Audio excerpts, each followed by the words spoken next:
one observation that, Yeah.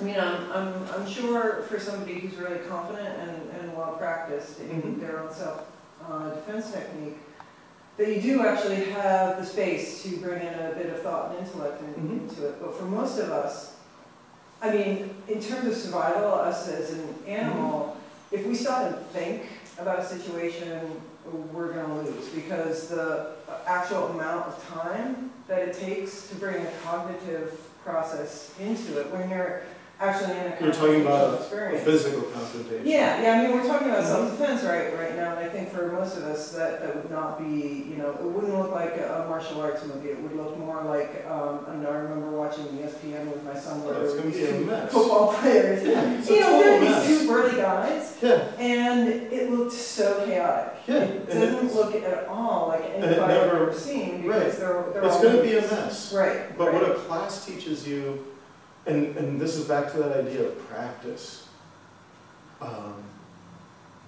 It takes practice. I mean, if it's something you want to learn to do, it takes practice. It'll take a semester class to get that comfort, to work through those things. But look at, I mean, none of us can expect to just sit down and write a book. Or even, you know, drive a car. If you've never been taught how to do it and you don't practice, I mean, it's like, or stick shift. Yeah, with driving a car, and I think with self-defense, and I think the importance of practice is building in muscle memory, or building in something where you totally don't have to think about it all. I don't think about driving, it just sort of happens. Riding a bike, It's familiar. It's a familiarness with it, a familiarity with it. But I think we're also training our nervous systems to incorporate it. It's like the brain builds these synapses, it builds the communication with the body. You do, but I'm not I will never, at this point, I'm not convinced it's like the complete materialistic approach where everything can be. You know, it's more about the doing. It's more about getting in there, getting comfortable with being uncomfortable. Yeah.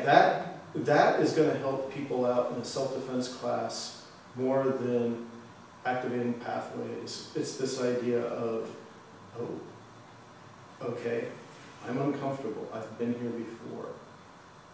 How do I work through this? And that is where you can get that little gap to insert even a little bit of thought, a little bit of reason.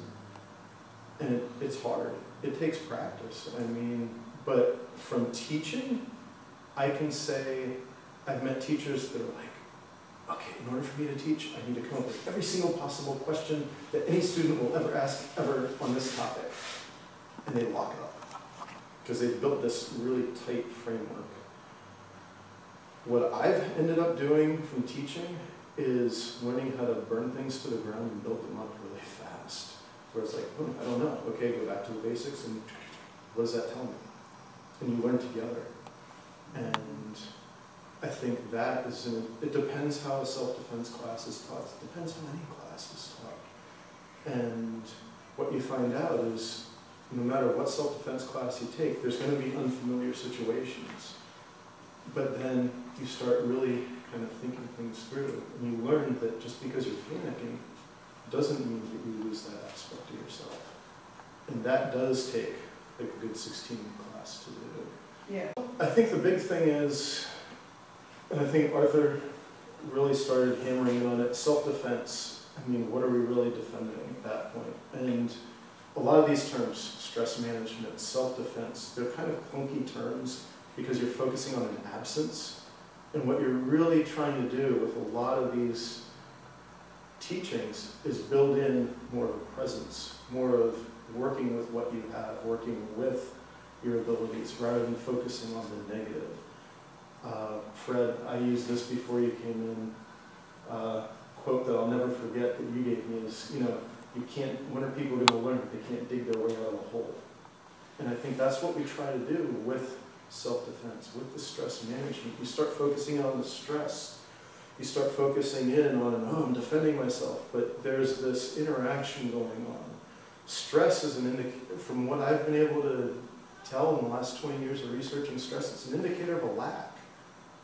So, you know, you're kind of throwing things down in the cosmic black hole then, instead of working on what you can build out. what can you work with?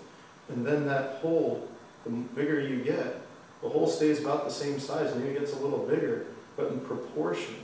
There's this aesthetic sense of proportion and symmetry that what looked really big in proportion can look really, really small in proportion without that ever changing.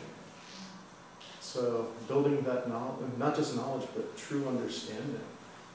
So that's about all I got. Thank you.